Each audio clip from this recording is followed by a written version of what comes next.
How to tell a client bad news. Legal cases can be like winding rivers. Sometimes things are exactly as you thought they would be from the first moment you were contacted by your client. At other times, new facts, witness testimony, and even changes in the law can create unexpected rapids, blocking your passage to success. When it comes to practicing law and representing clients, most of us constantly need to adjust our legal paddles and make ongoing changes during the litigation process. Nothing is ever set in stone, and so it's important to always keep the client updated on both the good and the bad.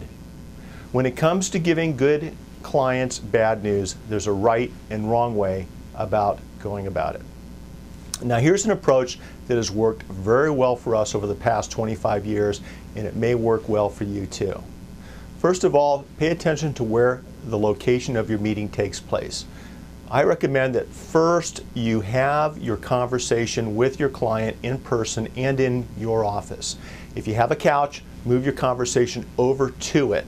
If you're reviewing documents while discussing the issues, move your chair around from your side of the desk over to the client while talking. Sit about 4 feet from your client with your eyes at the same level. In serious or substantial matters, always avoid using the phone, email, or text. A personal meeting in your office is best. Next, make sure to ask questions. Before sharing the bad news, ask the client what he understands the current status of the case to be. Ask him how he thinks the case is going and how comfortable he is with your advice and service. Begin your dialogue with simply getting the client up to speed on the current situation. Look, in many cases, we quickly learn from the client himself that he also understands that there are issues or problems with the case before we raise them for the first time. Okay, next, you always need to be honest. Be brutally honest. That's key to a successful meeting with your client. You want to be honest with your opinions, your thoughts, and any needs you need in your case. You want to be polite and professional while doing so and while communicating with the client. Look, the client's retained your services to get legal help. It's not your job to paint a rosy picture if one does not exist. It's your obligation as a lawyer to politely and tactfully share your honest thoughts or concerns with the client. Next, always be specific.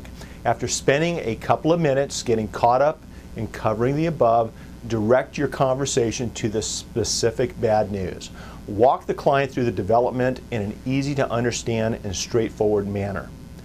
Use a verbal timeline or case documents or even photographs to help clarify complicated issues.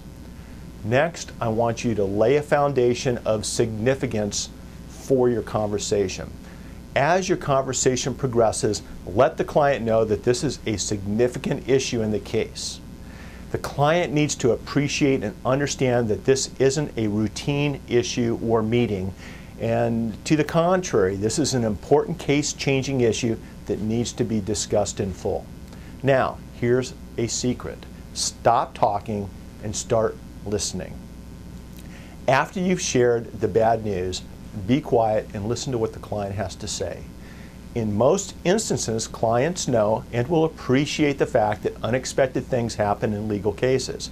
It's how you deal with those issues that can make or break an attorney-client relationship for the long term. Now, if applicable, let the client know that this has happened to other clients. Tell him that while you don't know how it makes him feel, other clients were grateful about being properly counseled, or whatever the issue might be, on this kind of case. That over time, there's a good chance that he'll feel the same way. In conclusion, always have a clear understanding as to what is going to happen next before ending your meeting. And this is key, remember that. Feelings and emotions need to be discussed and dealt with before your meeting is over.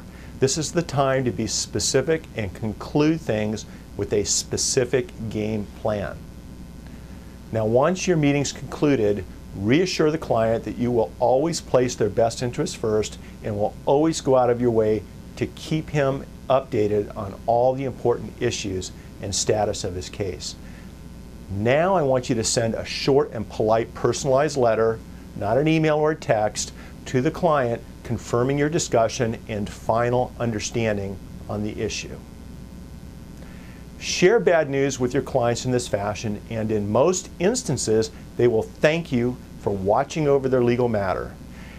They may not like what they hear, but in the long run, they will respect your legal opinion and professionalism. They're going to respect the way you handled this particular situation. Please feel free to share your comments or questions on this topic. I'd like to thank you for your time, and remember to always make today your masterpiece.